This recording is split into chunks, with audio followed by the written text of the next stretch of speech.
What happens when you get exactly what you wanted, only to discover you might have wanted the wrong thing? 3 years of work, an international stage, and a certificate from myself, popularly known as the Olympics of Science Fairs, sat on a hotel desk while my parents and I celebrated with takeout in silence and a rattling AC unit as our soundtrack. See, I'm a science person. I like things that can be tested, measured, and replicated. So, when I felt that emptiness inside me, despite achieving what I thought I wanted, I did what any confused teenager would do, at least with a scientific overview. I ran experiments, small experiments. And today, I want to present my findings to you. Not of chemistry, biology, engineering, or any scientific breakthrough, but a life in small experiments, a longitudinal study of purpose versus performance. Now, don't get scared with the buzzy words.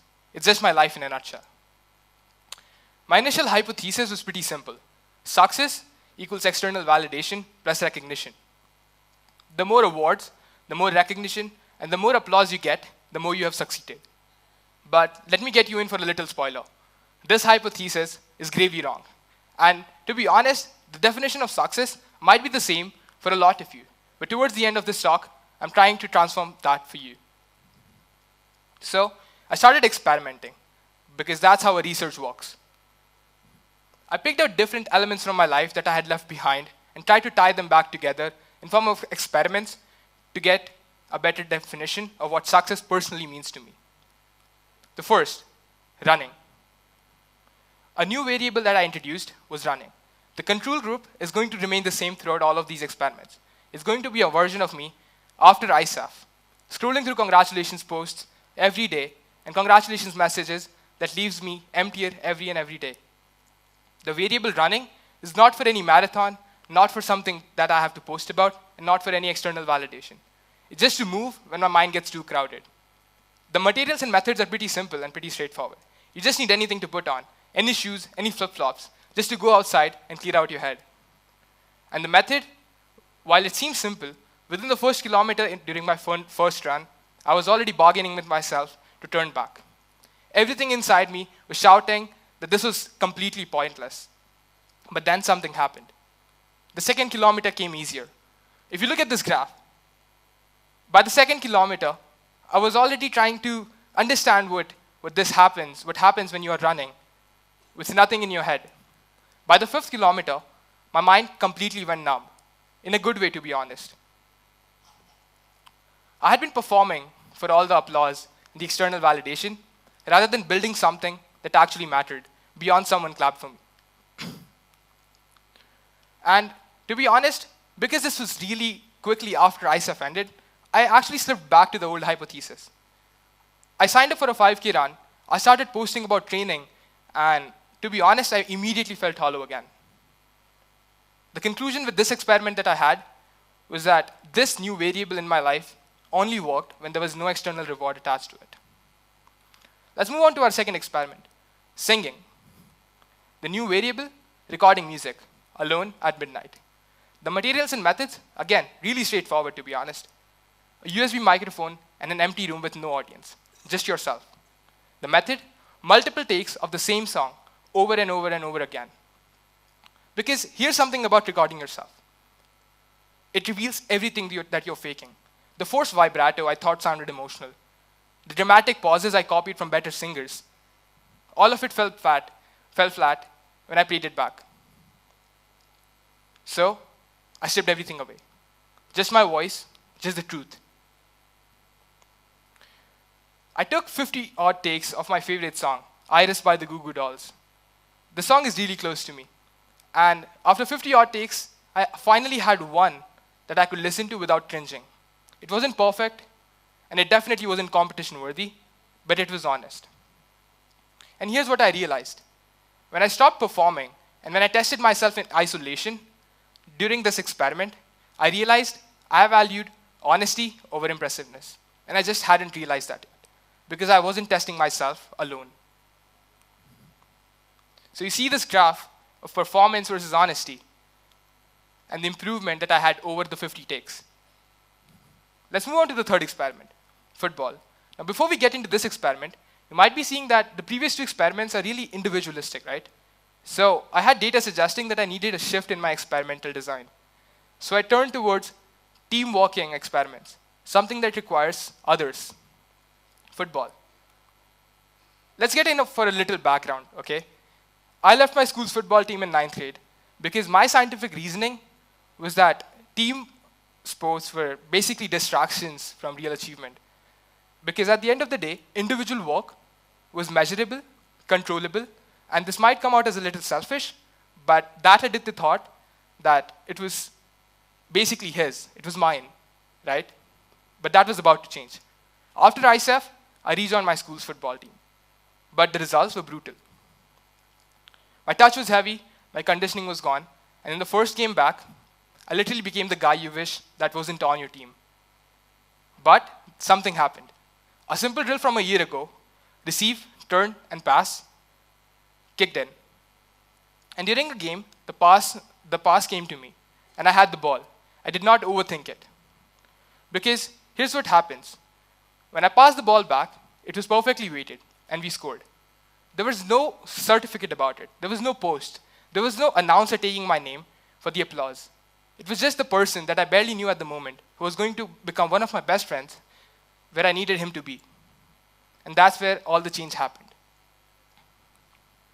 So I realized one more thing, belonging. After rejoining my school's football team, I had belonging. Not belonging because someone took my name and was validating me, but because it was belonging that required showing up for others when we needed each other. The fourth experiment. Now, I wanted to try out this experiment with team working dynamics in an academic setting, because that's how you can actually try and implement that in my real life, because I was studying all of these subjects and I wanted to implement it in my research. I'd forced myself to love every topic equally. I read articles I did not enjoy, and I found enthusiasm in labs that literally bored me. But then one day, I watched my lab partner's eyes light up while explaining antibody conjugation. And then I realized something. I don't have to love every part equally to respect the whole. And this is where my realization kicked in. I handled the statistical analysis and the experimental design, while he handled the biochemistry. Our research on fatty liver detection worked because we each brought onto the table what we were actually good at, not just something that we pretended to love. And that's how it worked.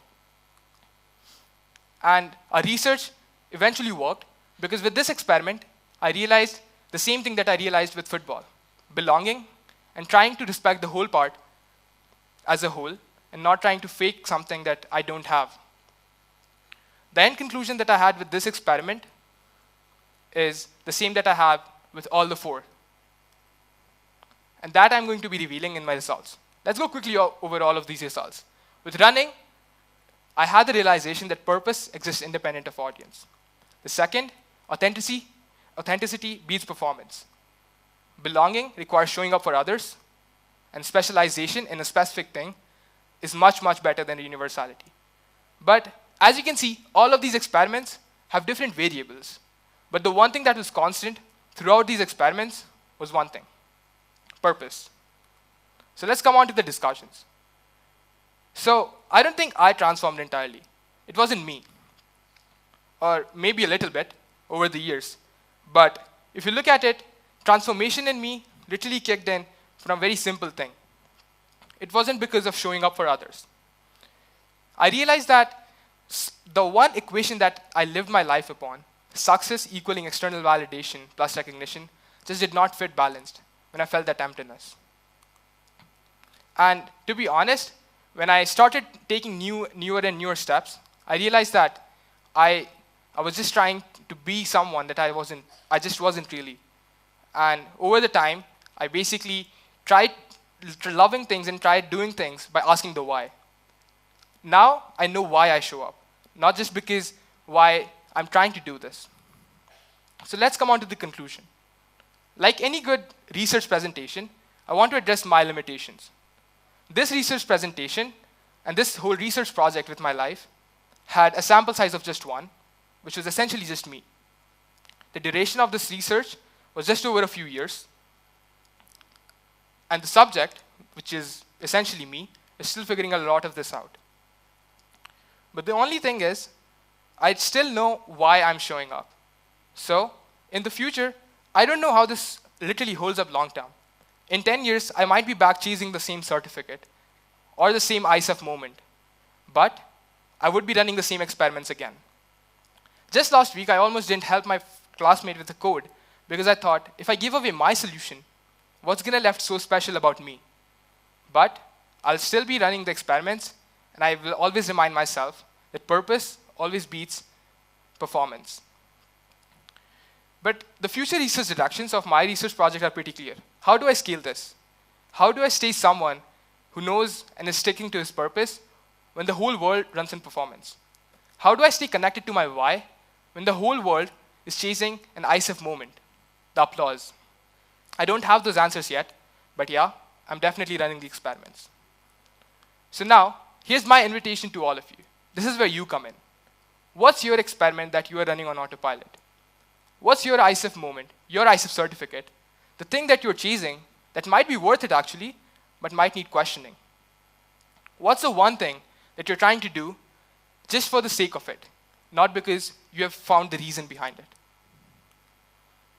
What will you still be doing when the hypothesis fails?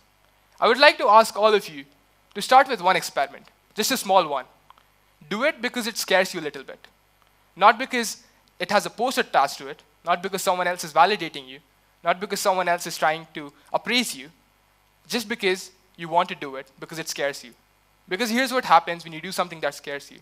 You're trying to be real to yourself, and you stop being fake, and you find your purpose. And the sound of the rattling AC unit and the whole environment in that hotel room with the takeout, that wasn't the sound of a hypothesis failing. That was the sound of a research starting up with my life. And in science and in life, that's where the interesting work begins. Thank you.